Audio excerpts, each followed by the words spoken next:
ব্যস্ত মহাসড়কে ছুটে চলা গাড়ি, চারদিকে কংক্রিটের ব্যস্ততা। এর মধ্যেই হঠাৎ চোখ আটকে যায় সবুজে মোড়া এক ক্ষেতের দিকে। প্রথম দেখায় মনে হতে পারে যেন কোনো কৃষি গবেষণা প্রকল্প, কিন্তু না। একসময় আগাছায় ঢাকা পরিত্যক্ত জমিকেই নিজেদের ঘাম ও পরিশ্রমের সম্ভাবনায় রূপ দিয়েছেন এই দম্পতি। বরিশাল ঢাকা মহাসড়কের উত্তর রহমতপুর ব্রিজ পার হলেই চোখে পড়ে সবুজ পটলের ক্ষেত। কৃষি গবেষণা ইনস্টিটিউট ও হর্টিকালচার সেন্টারের পাশের প্রায় 40% পরিত্যক্ত জমি আজ পরিণত হয়েছে লাভজনক কৃষি খামারে।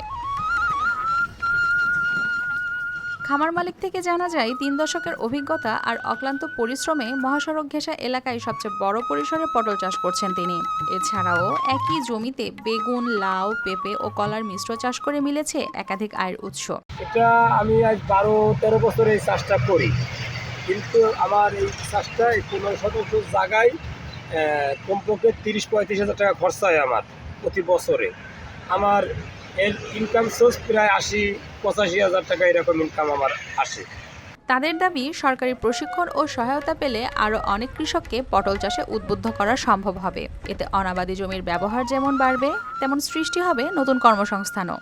আমরা যদি আরেকটু সরকার থেকে সহযোগিতা পেতাম, তাহলে হয়তো বা আরো একটু জায়গা নিয়ে আরো অনেক অনেক সবজি লাগাতাম, চাষাবাদ করতাম, লাভবান হতে পারতাম। আমরাও খেতে পারতাম, 10 জনেও খেতে পারতো।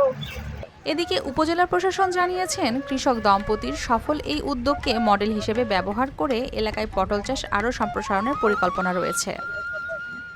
বিষয়টা যখনই জানি, সাথে সাথে আমি আমাদের উপজেলা কৃষি কর্মকর্তা যিনি আছেন ওনাকে বিষয়টা অবগত করেছি, এবং আমি ওনার সাথে যোগাযোগ করে উনি কীভাবে আসলে পটল চাষ করে সফল হয়েছেন বিষয়টা জেনে এটা আমাদের বাবুগঞ্জের মধ্যে উৎপাদন কিভাবে বৃদ্ধি করা যায় সে বিষয়ে উদ্যোগ নিতে ইতোমধ্যে বলেছে, এবং উনি উৎসাহ নিয়ে বলেছে জিনিসটি গ্রহণ করেছেন। শাহাদাত ও তার স্ত্রীর এই গল্প শুধু পটল চাষের নয়, এটি প্রমাণ করে ইচ্ছাশক্তি, পরিশ্রম আর পরিকল্পনা থাকলে পরিত্যক্ত জমিও হয়ে উঠতে পারে সম্ভাবনার সবুজ ঠিকানা।